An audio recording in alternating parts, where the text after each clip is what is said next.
So I was lucky enough to gain access to the finals, a new free-to-play movement and destruction-based sandbox shooter, and right off the bat, I was blown away. The game feels new, fast, skilled, and most importantly, it's really damn fun. I was able to log about 12 hours on the game and got a solid grasp on the many places the game gets it right and where the game gets it wrong. So stick around and let's dive right into it.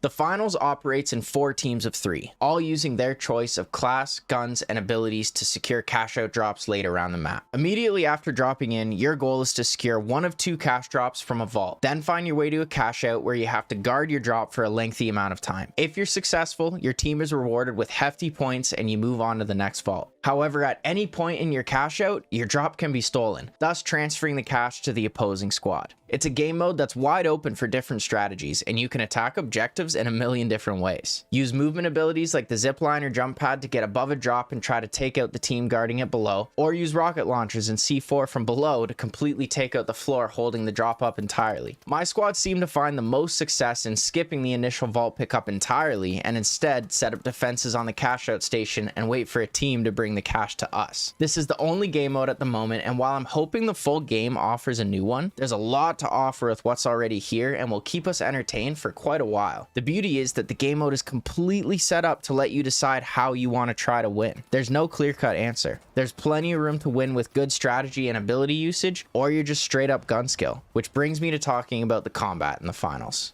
The 3 different classes are light, medium, and heavy. As you'd expect, lights have smaller hitboxes, faster movement, and lower health, while heavy contains the opposite and medium sits somewhere in between. Alongside each class is its own set of weapons to pick from and specialized abilities. A few basic abilities cross over, but for the most part, if you want something specific, like say the zipline, you need to pick the medium build. The system works well, and there's a lot to pick from. Most of the abilities work well and feel fair, however, there are a few outliers that feel like must-picks. One of those being the cloaking device for the light build, where at the press of a button, you can snap to being nearly full invisible to try to sneak behind your opponents or to evade enemy sight lines retreating with low health. This ability feels way overpowered and in my opinion needs to be tuned back. In its current state, it can be triggered on and off at will and has no cooldown until you run out of charge. I hope the game devs either drastically reduce the usage time or have it operate on a standard cooldown, not just whenever you want. As for another must-pick ability, the medium build's turret could definitely get its health reduced. It takes far too long to shoot down a turret, and in such a fast-moving game, it can be really difficult to deal with, especially since once it dies, the player can just spawn another new one immediately. And across the board, devs need to add hit markers for when you're shooting equipment. Close, this doesn't matter much, but if you want to take something down from afar, it can be unclear as to whether you're actually hitting the device or not. And to finish off my ability complaining, again in the medium class, there's the defibrillator, which instantly revives teammates. I don't hate this ability entirely for what it is, more that when you're revived in the finals, you pop back up with instant full health. So often my team opened up the fight with a kill and pushed just to run into 3 full health enemies. I'd really like to see the revive mechanics change so you don't regain full HP immediately. It should have to regen after popping back up. But back on the positive note, most of the abilities are strategic and fun to use. I've spent most of my time on the medium build, and using the zipline has been a core part of my squad strategies. And we've also found success with the Overwatch-like shield the heavy class can pull out. C4 and RPGs are essential to break into enemy defenses, and there's goo grenades to completely block off routes. You won't know what you like or how you want to play until you try everything, and that's the beauty of the finals. Like I keep saying, there's so many different ways to set up, defend, move, and attack other squads.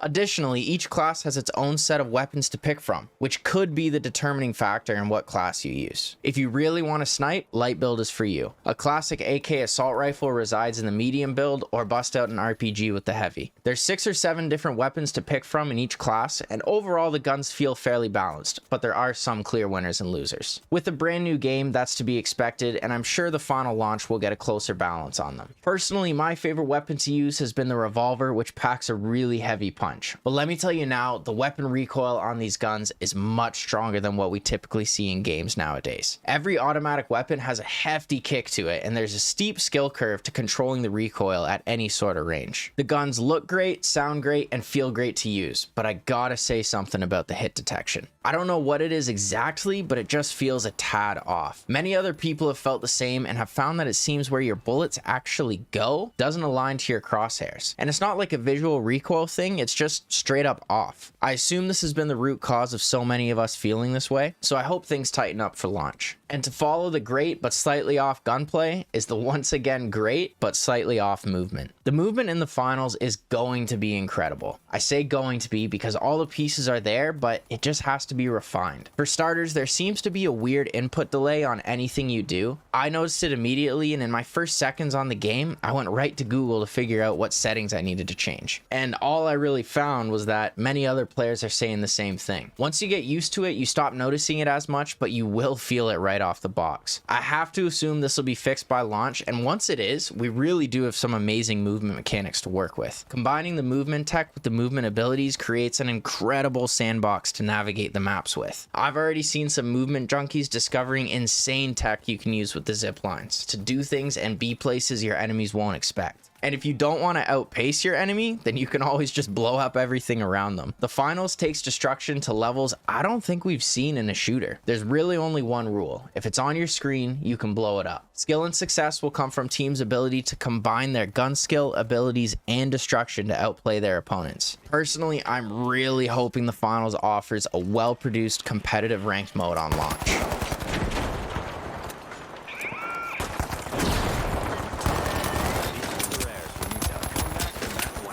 We don't know exactly how they're planning on taking our money, but skin-wise, they're off to a really strong start. The shop is packed with items, and almost all of them are really dope, really funny, or just a mix of both. The Battle Pass also has some awesome items and offered a good amount of currency rewards to take to the store. However, all of this was free. You couldn't actually buy currency, so again, we don't know how expensive all this stuff is really gonna be. We also don't know if they're gonna lock guns or abilities behind the shop or Battle Pass. We can cross our fingers and hope for the best, but with today's gaming market, we can't be surprised if that ends up being the case. If I had to sum up all my thoughts about the finals into just a few words, it would be incredible, but rough. The game has some amazing groundwork laid down, great team play, great game mode, great abilities and guns, but pretty much every aspect needs some work, from balance changes to refining the movement and hit detection. But hey, I'm really excited to see the next version of this game and all they'll improve, and you should be too. There's a strong base for a game loved by casual, competitive, and esport fans alike. Embark Studios delivered an incredibly original idea, and I can't wait to see what the game looks like going forward. Hey, let me know if you've played the finals yet or what you think about it. As always, I appreciate y'all for watching, and subscribe for more finals and Overwatch content. Thank you guys. Peace.